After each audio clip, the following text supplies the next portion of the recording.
Abedo. Ya berkenan dengan atau punya tugas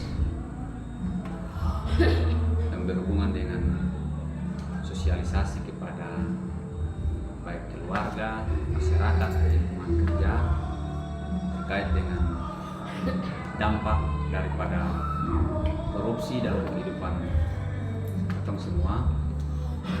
Maka lewat kesempatan ini kita punya waktu sebentar, mungkin sekitar 15-20 menit untuk beta sosialisasi dampak korupsi terhadap kehidupan bermasyarakat dan berbangsa yang bisa mempengaruhi produktivitas daripada masyarakat. Nah, mungkin lewat kesempatan ini yang pertama yang perlu beta sampaikan adalah sebenarnya ketemu bapak-bapak atau adik-adik, mama dan jadi dok ini bisa tahu kira-kira dia tahu arti pengertian korupsi kasih. Kira-kira korupsi itu apa? Kalau saya tahu berarti ketong menjelaskan beta menjelaskan supaya ketong tahu sama-sama. Tapi kalau sudah tahu berarti ketong bisa jadi memaknai sebenarnya korupsi itu apa. Tapi kalau belum tahu berarti beta bisa sampaikan bahwa apa itu korupsi sebenarnya. Belum tahu, ah?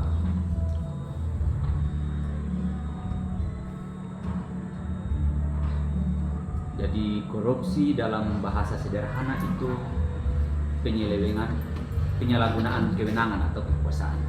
Jadi penyalahgunaan kewenangan atau kekuasaan artinya ada satu orang yang punya jabatan, punya kedudukan, lalu kemudian dia salah gunakan untuk melakukan hal-hal yang bertentangan dengan undang-undang, itu namanya korupsi. Jadi korupsi ini bukan masalah ambil uang saja, tapi korupsi ini juga masalah misalnya ketong datang kerja tepat waktu, datang kerja terlambat, pulang lebih cepat, atau kerja tapi tanda tangan absen. Nah, itu bagian dari korupsi kecil-kecilan di lingkungan ketong punya kerja. Kalau di rumah atau di dalam rumah misalnya, kalau mama suruh Elin pergi beli kue harga 10.000, tapi Elin datang bilang Elin bawa kue harga 10.000, tapi Elin bilang mama beda suruh beli kue harga 15.000. Nah, berarti Elin sudah mulai belajar korupsi kecil-kecilan dari kecil.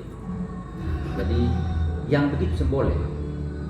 Jadi atau mungkin mama bilang pada Afen beli mama ikan harga 20.000 di pasar, tapi kemudian Afen datang bilang ikan itu bukan harga 20.000 tapi harga 25.000. Padahal sebenarnya ikan itu hanya harga 20.000. Nah, akhirnya tanpa sadar itu sebenarnya Afen sudah melakukan tindakan korupsi. Dalam pekerjaan di kantor, di lingkungan sekolah, seperti penyalahgunaan kewenangan tadi, itu bagian dari korupsi. Jadi bukan soal dia pencuri uang saja, tetapi ada pimpinan yang datang di kantor ikut suka, ada staf di kantor yang datang di kantor ikut suka, misalnya datang seharusnya jam 7.15 atau jam 7.30 itu sudah absen, tapi datang mungkin jam 8 atau setengah 9. Nah, itu namanya korupsi. Jadi korupsi ini semua ketong berpikir soal hal-hal yang terlalu besar atau terlalu berat, tapi ketong memulai dari dalam keluarga yang tadi sudah ada contoh, terus di lingkungan kerja atau mungkin di sekolah, mama kasih uang per Afen dibayar uang komite, tapi Afen yang pakai bayar uang komite, Afen pakai bayar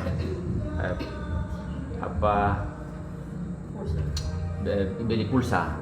Nah, itu contoh, toh itu kan korupsi. Atau Afen pakai bayar per bermain game, itu korupsi. Afen sempat bayar uang komite tapi pakai barang yang merupakan keinginan daripada Afen. Itu contoh kecil yang kita perlu tahan. Nah, itu adalah pengertian dari korupsi. secara sederhana ya. Nah, untuk menghindari itu kita harus mengetahui bahwa dampak daripada korupsi itu apa. Jadi dampak dari korupsi dalam pemerintahan, di dalam negara itu banyak hal yang bisa terjadi. Ya, jadi ada contoh-contoh dampak yang bisa terjadi di dalam sistem pemerintahan. Misalnya kalau dalam pemerintahan dalam negara itu terjadinya kerugian negara akibat daripada korupsi. Ada proyek yang bisa jalan atau bisa dilanjutkan pekerjaannya karena uang-uang yang sudah dialokasikan atau dianggarkan untuk pembangunan fisik atau pembangunan proyek itu dong sudah korupsi ya, dong sudah kilet, dong sudah makan sedikit-sedikit. Jadi akhirnya mengakibatkan proyek yang bisa jalan. Ada juga contoh akibat daripada korupsi itu bisa terjadi kesenjangan sosial. Misalnya begini, orang yang korupsi lalu dia punya uang banyak, dia punya mobil banyak, sedangkan orang yang membutuhkan uang, yang sebenarnya membutuhkan uang itu justru dia tambah miskin. Masyarakat kecil, mungkin mahasiswa yang dia punya orang tua yang mampu, dia membutuhkan bantuan daripada pemerintah untuk bisa sekolah, tapi karena uang itu sudah dikorupsi, akhirnya orang yang kecil itu dong tambah miskin, lalu dia punya anak yang tadinya mau sekolah akhirnya tidak bisa sekolah. Nah, itu salah satu contoh-contoh daripada dampak daripada korupsi.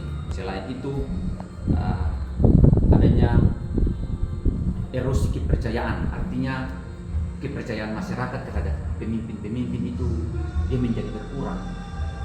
Orang lalu yang berikut kita sudah tahu tentang korupsi, integritas.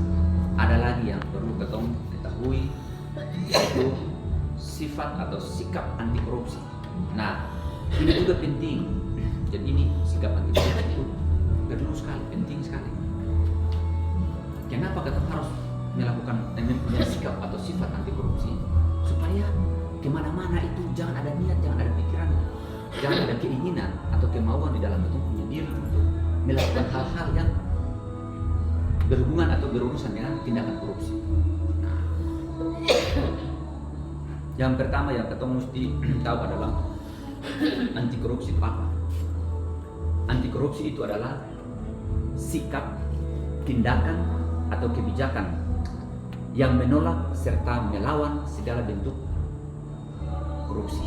Jadi sikap anti korupsi adalah sikap, tindakan, perilaku, kebijakan menolak serta melawan segala bentuk korupsi. Nah, mengapa sampai kita harus mempunyai sifat daripada anti korupsi? Nah, tujuan utamanya adalah agar kita bisa mencegah penyalahgunaan kekuasaan. Jadi penyalahgunaan kekuasaan jangan kita lihat hal-hal yang ini bos-bos dong. Penyalahgunaan kekuasaan itu ada di lingkungan kita sendiri, di dalam lingkaran-lingkaran kita, keluarga, di teman-teman, lingkungan saudara, saudara. Nah, contoh penyalahgunaan kekuasaan itu begini. Tadi suka kasih contoh toh, penyalahgunaan kekuasaan. Nah, Mama suka kasih tanggung jawab per Aven untuk sekolah dengan baik, tapi Aven melaksanakan tanggung jawab itu, Aven malah santai-santai. Nah, tiba-tiba ada teman-teman yang datang kasih tahu per Mama, kata Aven yang sekolah, lalu akhirnya Mama tahu, kata ternyata Aven selama ini Mama suka kasih tanggung jawab per dia untuk sekolah, Mama suka kasih tanggung jawab, Bapak suka kasih tanggung jawab per dia untuk kuliah, ternyata dia yang kuliah. Itu namanya penyalahgunaan kekuasaan. Jadi saya usah berpikir kekuasaan itu kekuasaan di kepala dinas atau bupati atau kepala desa, tapi itu kekuasaan. Aven memberikan kuasa untuk melakukan satu tindakan, tetapi ternyata Aven salah gunakan. Nah, dalam hal penyalahgunaan kewenangan kekuasaan yang besar itu misalnya kepala desa, camat, bupati, lurah, dia penyalahgunaan kekuasaan itu misalnya ada uang dana desa, ada uang dana bos, ada bantuan untuk siswa miskin, ada bantuan untuk masyarakat kurang mampu. Lalu akhirnya setelah uang itu datang, dia salurkan kepada masyarakat yang sangat membutuhkan. Misalnya sudah di nama daftar nama sudah di situ sekali, tinggal dikasih, tapi justru tiba-tiba lah kades diangkat, bapak camat diangkat, atau bapak lurah diangkat, atau kepala sekolah yang ada itu yang salurkan. kepada siswa tapi diam-diam. Tiba-tiba uang itu lenyap. Nah, uang itu dipertanggungjawabkan. Ya, jadi dia bikin laporan, Bapak Desa bikin laporan, Bapak Ketua Desa bikin laporan, tetapi uang itu dia sampai di orang yang sebenarnya menerima itu punya tangan. Nah, jadi uang itu dia berbahasa, dia dikumpul, dia digunakan untuk kepentingan dong sendiri, misalnya kepala sekolah atau lurah atau kepala desa atau bupati, gubernur, bahkan presiden. Nah, itu namanya penyalahgunaan kekuasaan. Yang kedua, tujuan daripada anti korupsi itu untuk mewujudkan pemerintahan yang bersih. Nah, pemerintahan yang bersih ini bagaimana? Pemerintahan yang bersih adalah pemerintahan yang betul-betul dia terhindar dari tindakan-tindakan korupsi, tindakan-tindakan penyalahgunaan kewenangan. Anggaran yang harus datang kepada masyarakat betul-betul disalurkan kepada masyarakat. Anggaran yang dana yang datang untuk bantuan siswa miskin dia salurkan kepada siswa miskin. Dana yang datang untuk masyarakat yang membutuhkan, ya itu kegiatan proyek atau apa dia bangun, dia laksanakan sesuai dengan aturan yang sudah berlaku. Itu namanya mewujudkan pemerintahan yang bersih. Yang berikut adalah menumbuhkan budaya integritas di dalam masyarakat. Jadi tujuan daripada kita punya sikap anti korupsi itu adalah untuk menumbuhkan budaya integritas di dalam masyarakat.